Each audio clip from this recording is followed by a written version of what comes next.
मुरली अमृत की धारा है धारा, जो देती दुखों से किनारा। मुरली अमृत की धारा है धारा, जो देती दुखों से किनारा।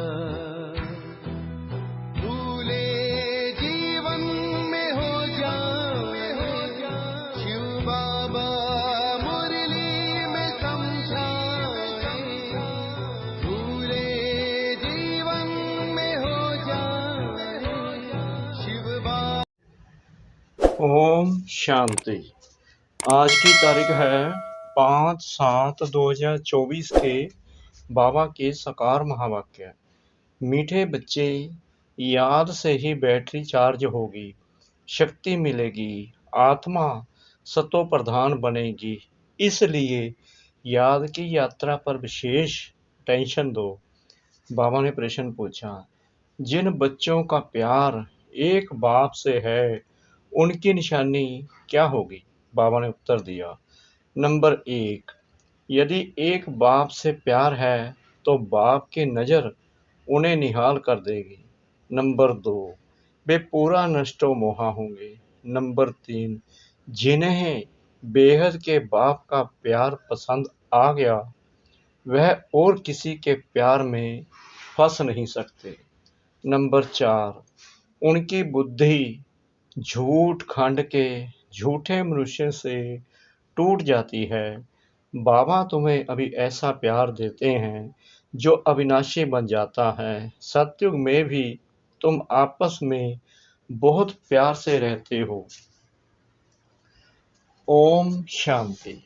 बेहद के बाप का प्यार अभी एक ही बार तुम बच्चों को मिलता है, जिस प्यार को भक्ति में भी बहुत याद करते हैं। बाबा बस आपका ही प्यार चाहिए। तुम मात पिता, हम बालक तेरे, तुम ही सब कुछ हो। एक से ही आधा कल्प के लिए प्यार मिल जाता है।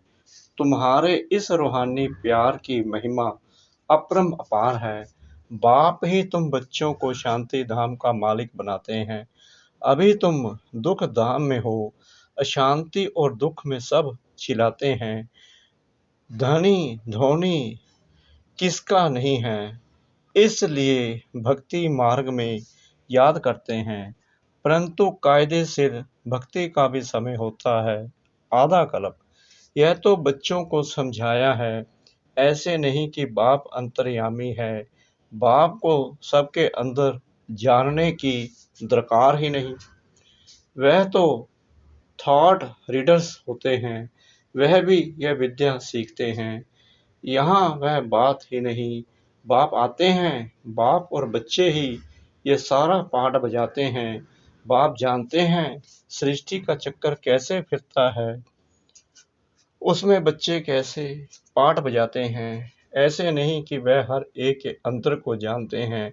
यह तो रात को भी समझाया कि हर एक के अंदर तो विकार ही हैं, बहुत छीछी मनुष्य हैं। बाप आकर गुलगुल यानी फूल बनाते हैं। यह बाप का प्यार तुम बच्चों को एक ही बार मिलता है, जो फिर अविनाशी हो जाता है। वहाँ तुम एक दो में बहुत प्यार करते हो। अभी तुम मोहजित बन रहे हो। सतयुगी राज्य को मोहजित राजा रानी तथा प्रजा का राज्य कहा जाता है। वहाँ कभी कोई रोते नहीं, दुख का नाम नहीं। तुम बच्चे जानते हो, बरोबर भारत में हेल्थ वेल्थ और हैप्पीनेस था, अब नहीं है, क्योंकि अभी रावण राज्य है। इसमें सब दुख भोगते हैं, फिर बाप को याद करते हैं कि आकर सुख शांति दो, रहम करो। बेहद का बाप है रहम दिल, रावण है बेरहम करने वाला, दुख का रास्ता बताने वाला। सब मनुष्य दुख के रास्ते पर चलते हैं। सबसे बड़े से बड़ा दुख देने वाला है काम विकार। इसलिए बाप कहते हैं, मीठे मीठे बच्चों, काम विकार पर जीत पहनो तो जगत जीत बनेंगे। इन लक्ष्मी नारायण को जगत जीत कहेंगे ना। तुम्हारे सामने एम ऑब्जेक्ट खड़ी है, मंदिरों में बस जाते हैं परंतु उनकी बायोग्राफी कुछ नहीं जानते। जैसे गुड़ियों की पूजा होती है, देवियों की पूजा करते हैं, रच कर खूब श्रृंगार कराकर भोग आदि लगाते हैं, परंतु वह देवियां तो कुछ भी खाती नहीं, खा जाते हैं ब्राह्मण लोग, क्रिएट कर फिर पालना कर विनाश कर देते। इसको कहा जाता है अंधश्रद्धा। सतयुग में ये बातें होती नहीं, ये सब रस्म रिवाज निकलती है कलयुग में। तुम पहले पहले एक शिव बाबा की पूजा करते हो, जिसको अभय विचारी राइटियस पूजा कहा जाता है। फिर होती है भय विचारी पूजा। बाबा अक्षर कहने से ही परिवार की खुशबू आती है। तुम भी कहते हो ना, तुम मात पिता, हम बालक तेरे, तुम्हारे इस ज्ञान देने की कृपा से हमको सुख गनेरे मिलते हैं। बुद्धि में याद है कि हम पहले पहले मूल वतन में थे, वहां से यहाँ आते हैं शरीर लेकर पाठ बजाने। पहले पहले हम देवी चोला लेते हैं, अर्थात देवता कहलाते हैं। फिर क्षत्रिय, वैश्य, शूद्र वर्ण में आते हैं, भिन्न भिन्न पाठ बजाते हैं। ये बातें तुम पहले नहीं जानते थे। अब बाबा ने आकर आदि मध्य अंत का नॉलेज तुम बच्चों को दिया है। अपनी भी नॉलेज दी है कि मैं इस तन में प्रवेश करता हूँ। यह अपने 84 जन्मों को नहीं जानते थे, तुम भी नहीं जानते थे। श्याम सुंदर का राज तो समझाया है। यह श्री कृष्ण है नई दुनिया का पहला प्रिंस, और राधे सेकंड नंबर में। थोड़े वर्ष का फर्क पड़ता है। सृष्टि के आदि में इनको पहले नंबर में कहा जाता है, इसलिए ही श्री कृष्ण को सब प्यार करते हैं। इनको ही श्याम और सुंदर कहा जाता है। स्वर्ग में तो सब सुंदर ही थे, अभी स्वर्ग कहाँ है, चक्कर फिरता रहता है। ऐसे नहीं कि समुद्र के नीचे चले जाते हैं, जैसे कहते हैं लंका द्वारिका नीचे चली गई, नहीं, ये चक्कर फिरता है। इस चक्कर को जानने से तुम चक्रवर्ती महाराजा महारानी विश्व के मालिक बनते हो। प्रजा भी तो अपने को मालिक समझती है ना। कहेंगे हमारा राज्य है, भारतवासी कहेंगे हमारा राज्य है। भारत नाम है, हिंदुस्तान नाम रांग है। वास्तव में आदि सनातन देवी देवता धर्म ही है, परंतु धर्म भ्रष्ट कम कर्म भ्रष्ट होने कारण अपने को देवता नहीं कह सकते। बाबा कहते हैं कर्म भ्रष्ट होने कारण अपने को देवता नहीं कह सकते। यह भी ड्रामा की नूंद है, नहीं तो बाप कैसे आकर फिर से देवी देवता धर्म की स्थापना करें। आगे तुमको भी इन सब बातों का मालूम नहीं था, अब बाप ने समझाया है। ऐसा मीठा बाबा, इनको भी फिर तुम भूल जाते हो। सबसे मीठा बाबा है ना, बाकी रावण राज्य में तुमको सब दुख ही देते हैं ना। इसलिए बेहद के बाप को याद करते हैं, उनकी याद में प्रेम के आंसू बहाते हैं। हे साजन, कब आकर सजनियों से मिलेंगे, क्योंकि तुम सब हो भक्तियों का पति हुआ भगवान। भगवान आकर भक्ति का फल देते हैं, रास्ता बताते हैं और समझाते हैं। ये 5000 वर्ष का खेल है। रचयिता और रचना के आदि मध्य अंत को कोई भी मनुष्य नहीं जानते हैं। रूहानी बाप और रूहानी बच्चे ही जानते हैं, कोई मनुष्य नहीं जानते, देवताएं भी नहीं जानते। यह स्पिरिचुअल फादर ही जानते हैं। वह अपने बच्चों को बैठ समझाते हैं, और कोई भी देहधारी के पास यह रचयिता और रचना के आदि मध्य अंत की नॉलेज हो ना सके। यह नॉलेज होती है रूहानी बाप के पास।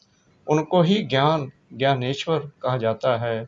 ज्ञान ज्ञानेश्वर तुमको ज्ञान देते हैं राज राजेश्वर बनाने के लिए, इसलिए इसको राजयोग कहा जाता है। बाकी वह सभी हैं हठ योग। हठ योगियों के भी चित्तर बहुत हैं। सन्यासी जब आते हैं, वह आकर बाद में हठ योग सिखलाते हैं। जब बहुत वृद्धि हो जाती है तब हठ योग आदि सिखलाते हैं।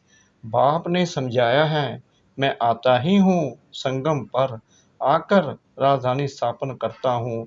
स्थापना यहाँ करते हैं, ना कि सतयुग में। सतयुग आदि में तो राजाई है, तो जरूर संगम पर स्थापना होती है। यहाँ कलयुग में है सब पुजारी, सतयुग में है पूज्य। तो बाप पूज्य बनाने के लिए आते हैं, पुजारी बनाने वाला है रावण। यह सब जानना चाहिए ना। यह है ऊंच से ऊंच पढ़ाई। इस टीचर को कोई जानते नहीं। वह सुप्रीम बाप भी है, टीचर भी है, सतगुरु भी है। यह कोई नहीं जानते। बाप ही आकर अपना पूरा परिचय देते हैं। बच्चों को खुद पढ़ाकर फिर साथ में ले जाते हैं। बेहद के बाप का लब मिलता है तो फिर और कोई लब पसंद नहीं आता। इस समय है ही झूठ खंड, झूठी माया, झूठी काया। भारत अब झूठ खंड है, फिर सतयुग में होगा सचखंड। भारत कभी विनाश को नहीं पाता है। यह है सबसे बड़े से बड़ा तीर्थ, जहाँ बेहद का बाप बच्चों को बैठ सृष्टि के आदि मध्य अंत का राज समझाते हैं और सर्व की सदगति करते हैं। यह बहुत बड़ा तीर्थ है। भारत की महिमा अपरम अपार है, परंतु यह भी तुम समझ सकते हो। भारत है वंडर ऑफ वर्ल्ड। वह है माया के साथ वंडर्स। ईश्वर का वंडर एक ही है। बाप एक, उनका वंडरफुल स्वर्ग भी एक है। उनको ही हेवन पैराडाइज कहते हैं। सच्चा सच्चा नाम एक ही है, स्वर्ग। यह है नरक। ऑल राउंड चक्कर तुम ब्राह्मण ही लगाते हो। हम सो ब्राह्मण सो देवता। चढ़ती कला उतरती कला, चढ़ती कला तेरे पाने सबका भला। बाबा कहते हो ना तुम, चढ़ती कला तेरे पाने सबका भला। भारतवासी ही चाहते हैं कि विश्व में शांति भी हो, सुख भी हो। स्वर्ग में तो है ही सुख, दुख का नाम नहीं। उनको कहा जाता है ईश्वरीय राज्य। सतयुग में सूर्यवंशी, फिर सेकंड ग्रेड में है चंद्रवंशी। तुम हो आस्तिक, वह है नास्तिक। तुम धनी के मन बाप से वर्षा लेने का प्रचार करते हो। तुम्हारी माया के साथ गुप्त लड़ाई चलती है। बाप आते हैं रात्रि को, शिवरात्रि है ना, परंतु शिव की रात्रि का भी अर्थ नहीं समझते। ब्रह्मा की रात पूरी होती है, दिन शुरू होता है। वह कहते हैं श्री कृष्ण भगवानुवाच। यह तो है शिव भगवानुवाच। अब राइट कौन? श्री कृष्ण तो पूरे 84 जन्म लेते हैं। बाप कहते हैं मैं आता हूँ साधारण बूढ़े तन में। यह भी अपने जन्मों को नहीं जानते हैं।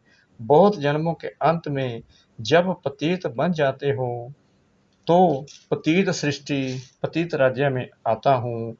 पतित दुनिया में अनेक राज्य हैं, पावन दुनिया में होता है एक राज्य है।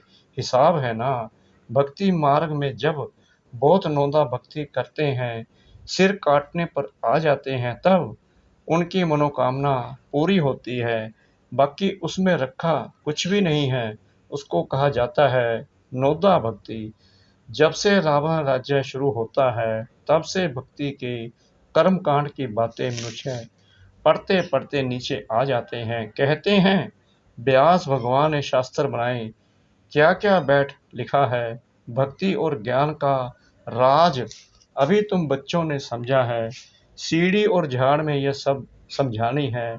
उसमें 84 जन्म भी दिखाए हैं। सब तो 84 जन्म नहीं लेते हैं। जो शुरू में आए होंगे वही पूरे 84 जन्म लेंगे। यह नॉलेज तुमको अभी ही मिलती है, फिर सोर्स ऑफ इनकम हो जाती है। 21 जन्म कोई अप्राप्त वस्तु नहीं रहती है। जिसकी प्राप्ति के लिए पुरुषार्थ करना पड़े, उसको कहा जाता बाप का एक ही स्वर्ग है, वंडर ऑफ द वर्ल्ड। नाम ही है पैराडाइज। उनका बाप मालिक बनाते हैं। वह तो सिर्फ वंडर्स दिखाते हैं, परंतु तुमको तो बाप उसका मालिक बनाते हैं। इसलिए अब बाप कहते हैं निरंतर मुझे याद करो, सिमर सिमर सुख पायो, कलह क्लेश मिटे सब तन के, जीवन मुक्ति पथ पायो। पवित्र बनने के लिए याद की यात्रा भी बहुत जरूरी है। मन मना भव तो फिर अंतमति सुगति हो जाएगी। गति कहा जाता है शांति धाम को, सदगति होती है यहाँ। सदगति के अग्निष्ठ होती है दुर्गति। सदगति के खिलाफ क्या होती है? दुर्गति। अभी तुम बाप को और रचना के आदि मध्य अंत को जान गए हो। तुमको बाप का लाभ मिलता है। बाप नजर से निहाल कर देते हैं, सम्मुख आकर ही नॉलेज सुनाएंगे ना। इसमें प्रेरणा की तो कोई बात ही नहीं। बाप डायरेक्शन देते हैं। ऐसे याद करने से शक्ति मिलेगी। जैसे बैटरी चार्ज होती है ना, यह मोटर है, इसकी बैटरी डल हो गई है। अब सर्वशक्तिमान बाप के साथ बुद्धि का योग लगाने से फिर तुम तमो प्रधान से सतो प्रधान बन जाएंगे।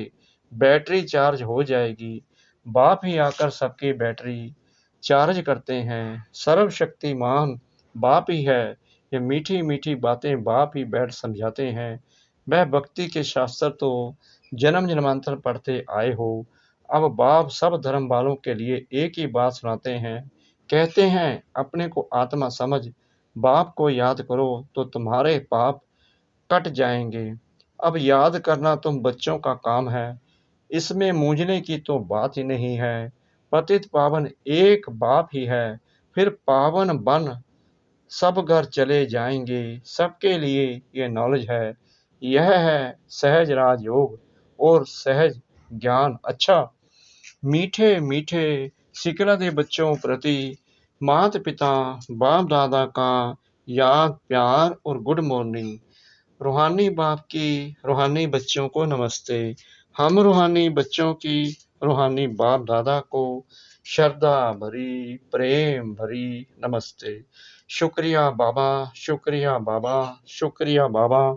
इस मीठी मीठी मीठी मुरली के लिए धारणा के लिए मुख्य सार नंबर 1, सर्वशक्तिमान बाप से अपना बुद्धि योग लगाकर बैटरी चार्ज करनी है। आत्मा को सतो प्रधान बनाना है।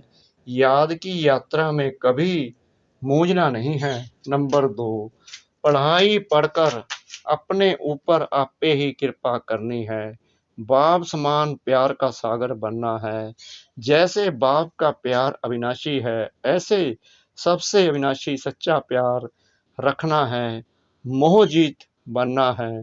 वरदान सतगुरु परमपिता परमात्मा जी का महसूसता की शक्ति द्वारा मीठे अनुभव करने वाले सदा शक्तिशाली आत्मा भव।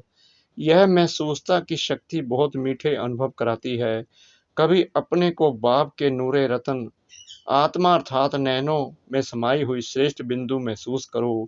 कभी मस्तक पर चमकने वाली मस्तक मणि, कभी अपने को ब्रह्मा बाप के सहयोगी राइट हैंड ब्रह्मा की बजाय महसूस करो। कभी अव्यक्त फरिश्ता स्वरूप महसूस करो। इस महसूसता शक्ति को बढ़ाओ तो शक्तिशाली बन जाएंगे।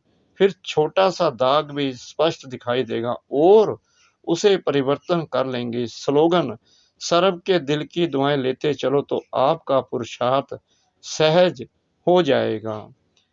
सर्व के दिल की दुआएं लेते चलो तो आपका पुरुषार्थ सहज हो जाएगा। ओम शांति।